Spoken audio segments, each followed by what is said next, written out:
구구가 말하는 표현이 싫다면은 수구 반동이라고 불러주면 저는 정확하지 않겠나 싶어요. 어떻게 탄핵당한 그 대통령, 비상계엄을 한 대통령을 면회가고 또 부정선거 얘기하고 이런 분들이 어떻게 미래를 얘기할 수 있겠어요? 저는 수구 반동 하나도 바뀌지 않고 그 아인슈타인이 얘기했잖아요.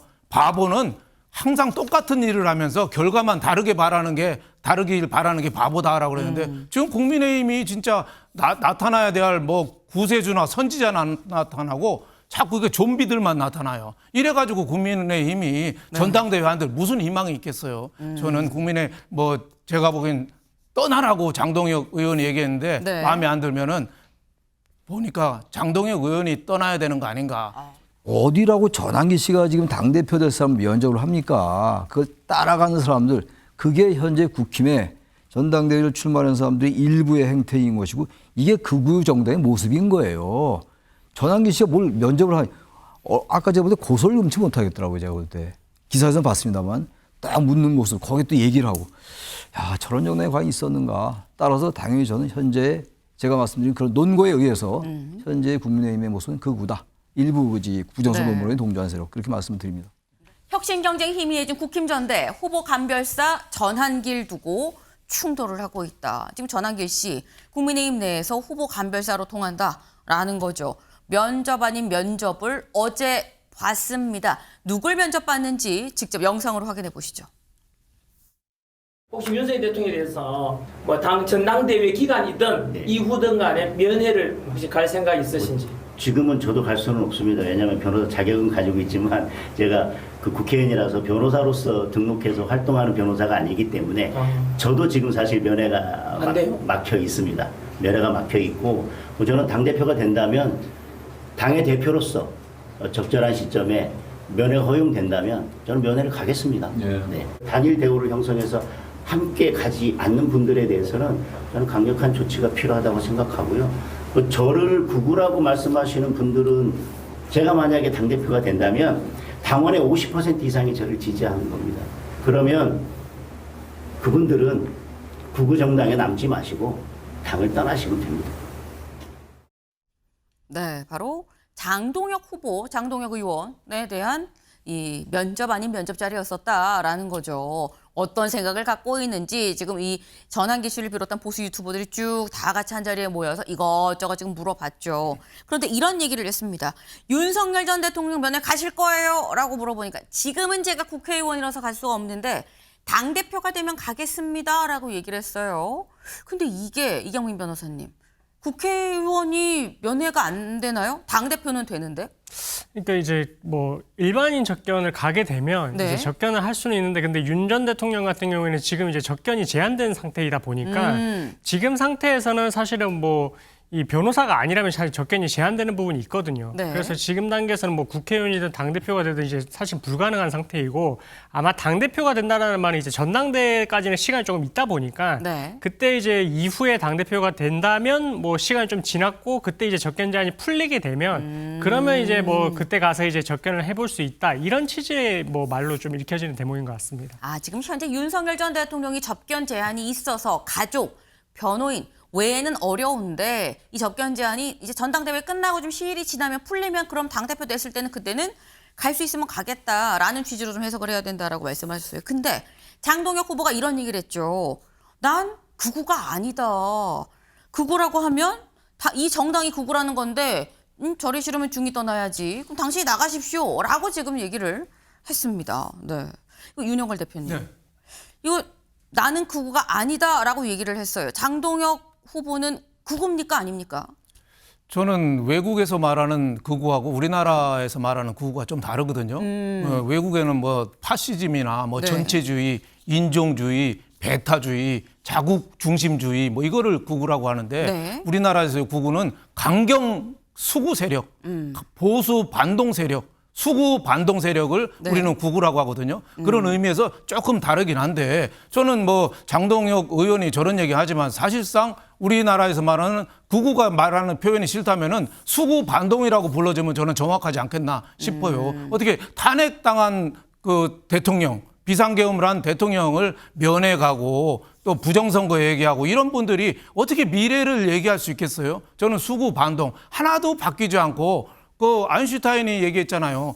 바보는 항상 똑같은 일을 하면서 결과만 다르길 바라는 게 바보다라고 그랬는데 지금 국민의힘이 진짜 나타나야 될 뭐 구세주나 선지자 나타나고 자꾸 그 좀비들만 나타나요. 이래가지고 국민의힘이 전당대회 한들 무슨 희망이 있겠어요. 저는 국민의 뭐 제가 보기엔 떠나라고 장동혁 의원이 얘기했는데 네. 마음에 안 들면은 보니까 장동혁 의원이 떠나야 되는 거 아닌가 저는 그런 생각이 들어요. 국민의힘이 지금 가야 될 길은 인적 쇄신하고 주도 세력 교체하고 또 중도층을 공략하고 이거를 가야 되는데 지금 거꾸로 가고 있어요. 그러니까 희망이 없지 않느냐 저는 이렇게 보고 있습니다. 네.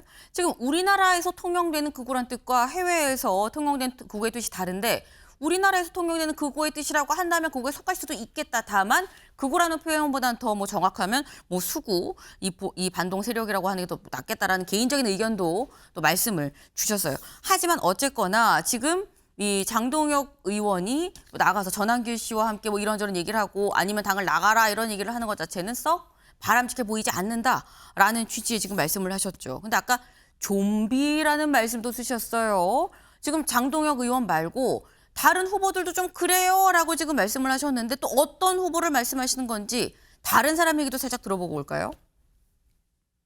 저는 뭐 거기에 나간다고 한 적도 아직 없고요. 검토를 하고 있고요. 그다음에 전한길 씨가 극우다. 나보고도 극우라는 사람 있죠. 지금 전한길을 대회를 하는 건 아니잖아요. 당에 후보로 나온 사람들 중심으로 해야지. 전한길을 중심으로 뭐 친전한길이다 반전한길이다 이런 프레임 자체가 이제 웃기는 이야기 아닙니까? 이 좌파들이 쳐놓은 그 프레임에 갇혀가지고 지금 걸핏하면 우리 보고 극우라 그러는데 누가 극우입니까? 누가 극장입니까? 지금 제가 정말 묻고 싶습니다. 정청래요? 끝장 토론 한번 하도록 해주십시오. 극우가 누가 극우고 누가 극자인지. 네. 김문수 후보도 이렇게 얘기를 하죠. 누가 극우예요? 내가 극우예요? 전한길이 극우예요? 대체 누가 극우라는 겁니까? 라고 얘기를 하고 있어요. 최창렬 교수님. 극우는 뭡니까? 김문수 후보는 극우입니까? 그거 맞죠. 제가 왜 그 말씀 드리냐면 아까 우리 윤 대표님이 잘 그 설명을 구분을 잘 해주셨는데 좌와 우의 개념은 말이죠. 시대에 따라 항상 상대적으로 바뀝니다. 지금 우리가 이제 좌익 우익이란 말은 안 하잖아요. 좌파 우파란 말을 쓰죠. 근데 해방 이후엔 좌익 우익 그랬어요. 네. 그리고 이제 그 일제시대 때 일제 한국할 때 그때 좌우와 지금의 좌우가 또 달라요. 그러니까 좌와 우를 이제 국어사전에 찾아보면 똑같이 의미가 나와 있고 보수와 진보도 정확한 의미 있어요. 보수라는 것은 현재의 전통과 체제와 관습을 유지하려 하는 것, 가능하면. 진보는 현재의 체제를 가능하면 바꾸려 하는 것, 이게 진보예요. 네. 그러나 이 맥락에 따라 전혀 달라요.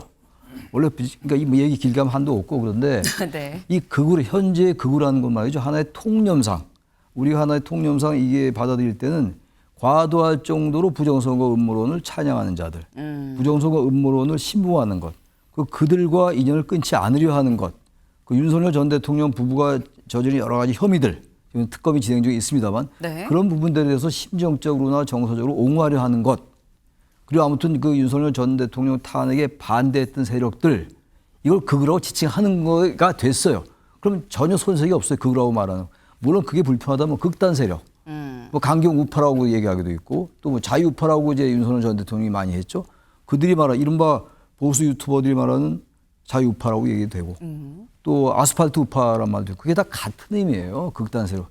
그런 게 중요한 것이지 지금 극우라는 게 과거의 일본의 군국주의 전체주의를 얘기하는 건 아니죠. 저런 말은 일종의 궤변이라고 저는 생각합니다. 저건 의미가 없어요. 지금 취하고 있는 여러 가지 생각들, 행동들, 행태들 어디라고 전한기 씨가 지금 당대표 될 사람 면접을 합니까? 그걸 따라가는 사람들, 그게 현재 국힘에 전당대회를 출마하는 사람들이 일부의 행태인 것이고 이게 극우 정당의 모습인 거예요. 전한기 씨가 뭘 면접을 하니 아까 제가 볼 때 고소를 금치 못하겠더라고요. 제가 볼 때.